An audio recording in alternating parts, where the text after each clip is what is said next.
నమస్తే, నా పేరు Shivaji. Welcome to our channel. రాయలసీమలో ఒక సామెత ఉంది, ముందు మడక ఎలా పోతే వెనక మడక కూడా అలాగే పోతుందని. సో పార్టీ అధ్యక్షుడు మంచి మార్గంలో పోతే ఆ పార్టీకి సంబంధించినటువంటి నాయకులు కావచ్చు, కార్యకర్తలు కావచ్చు, ఆయన మార్గంలోనే మంచి మార్గంలో వెళ్ళడానికి ఆస్కారం ఉంటుంది. ఆయనే తప్పటడుగులు వేస్తూ ఉంటే వీళ్ళు కూడా తప్పటడుగులు వేస్తారు. ఆయనే తప్పుడు మాటలు మాట్లాడుతూ ఉంటే వీళ్ళు కూడా తప్పుడు మాటలు మాట్లాడతారు. అందులో భాగంగానే జగన్మోహన్ రెడ్డి గారు ఎప్పుడు ప్రెస్ మీట్ పెట్టినా ఒక మాట అంటా ఉంటాడు. అదేంటంటే పోలీసులను బట్టలు ఊడదీసి కొడతాను అని చెప్పిందని. దాన్నే ఇన్స్పిరేషన్ గా తీసుకొని రాచమల్లు ఎవరైతే ఉన్నాడో ఆ రాచమల్లు శివప్రసాద్ రెడ్డి మీసాలు తిప్పుతూ పోలీసులనంతా వైఎస్ఆర్సీపీ అధికారంలోకి రాగానే అదే యూనిఫామ్ వేసి వాళ్ళ దగ్గర పోస్ట్ మ్యాన్ ఉద్యోగం చేపిస్తాడంట. ఏదో ఒక సినిమాలో డైలాగులు ఉంది, పోలీసులను ట్రాన్స్ఫర్ చేయొచ్చు కానీ మహా అయితే ఒక చోట రెండు చోట్ల ట్రాన్స్ఫర్ చేయొచ్చు కానీ పోలీసులను ట్రాన్స్ఫర్ చేసినా కూడా పోలీసే అవుతాడు, పోస్ట్ మ్యాన్ కాదురా బఫూన్ అని. ఆ డైలాగ్ కరెక్ట్గా సూట్ అవుతుంది ఈ రాచమల్లు రెడ్డికి.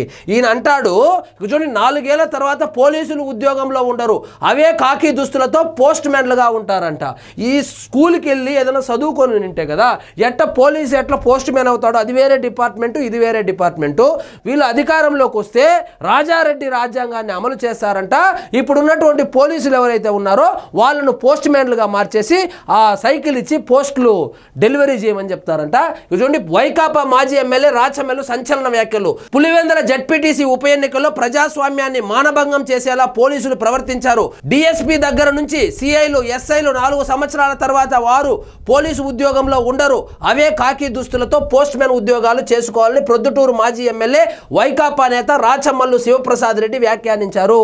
పులివెందుల్లో 30 సంవత్సరాల తర్వాత లోకల్ బడి ఎలక్షన్లో ఆ జడ్పీటీసీ ఉప ఎన్నికకు ఎన్నికలు జరిగి ఓటర్లందరూ స్వచ్ఛందంగా వచ్చి వాళ్ళు ఓట్లు వేసి ప్రజాస్వామ్యాన్ని బతికిస్తే ఈ రాచమల్లు ప్రసాద్ రెడ్డి వచ్చి ఏమంటాడు, దాన్ని సజావుగా జరగనించినటువంటి పోలీసులు ఎవరైతే ఉన్నారో వాళ్ళని బట్టలు ఊడదీసి వాళ్ళనంట అదే పోలీసుల దుస్తులతో పోస్ట్ మ్యాన్లుగా పోస్టింగ్లు ఇప్పిస్తాడంట.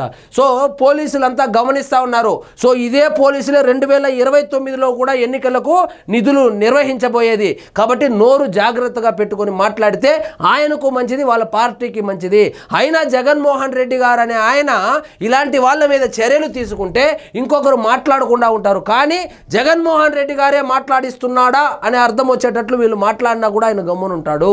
ఇక్కడ చూడండి, పులివెందుల్లో ఆ ఉప ఎన్నికలు సజావుగా జరగడానికి పోలీసులు దాదాపుగా 1 నెల రోజుల నుంచి కసరత్తు చేసి ప్రజాస్వామ్యాన్ని బతికిస్తే ఈ రాచమల్లు శివప్రసాద్ రెడ్డి వచ్చి పోలీసులు వాళ్ళు విధి నిర్వహణ సక్రమంగా నిర్వహించినందుకు ఆయనంట వాళ్ళ మీద కక్ష తీర్చుకుంటాను, మాలోని ఫ్యాక్షనిజాన్ని వాళ్ళు నిద్రలేపారు, మళ్ళీ ఫ్యాక్షనిస్ట్ పాలన చూస్తాడని చెప్పి హెచ్చరిస్తున్నాడు.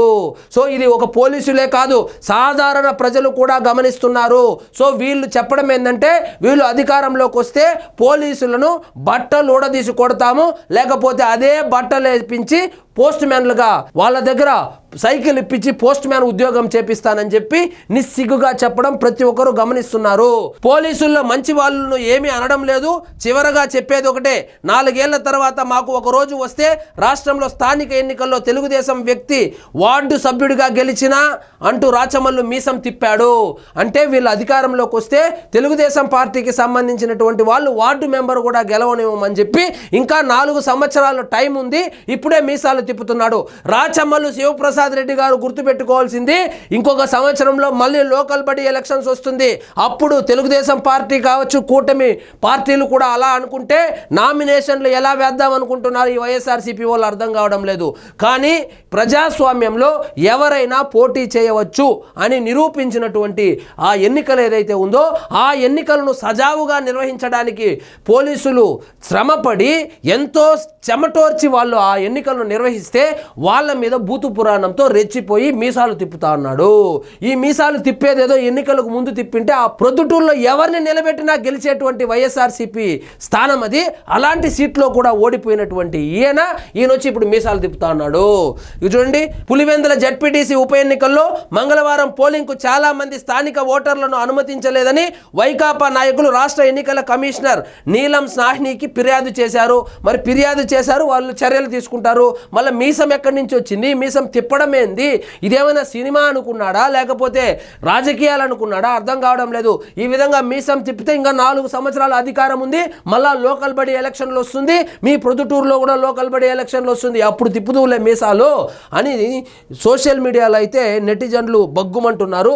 మరి పోలీసులంట గుర్తుపెట్టుకోండి, వైఎస్ఆర్సీపీ ఇంకొకసారి అధికారంలో వస్తే మీరు పోలీసు ఉద్యోగం చేయబోవడం లేదు, మీ చేత పోస్ట్ మ్యాన్ ఉద్యోగం చేపిస్తారంట. మళ్ళీ పోలీసులు గుర్తుపెట్టుకోవాల్సింది, మీకు 2029లో వైఎస్ఆర్సీపీ పార్టీ గెలిచాలనా లేకపోతే కూటమి పార్టీలు గెలిచాలనా మీరు ఒకసారి ఆత్మ పరిశీలన చేసుకోండి. సో ఇదండి ఈరోజు మన టాపిక్. మీకు ఈ వీడియో నచ్చినట్లయితే లైక్ చేయండి, షేర్ చేయండి, ఛానల్ మాత్రం సబ్స్క్రైబ్ చేసుకోవడం మర్చిపోవద్దు.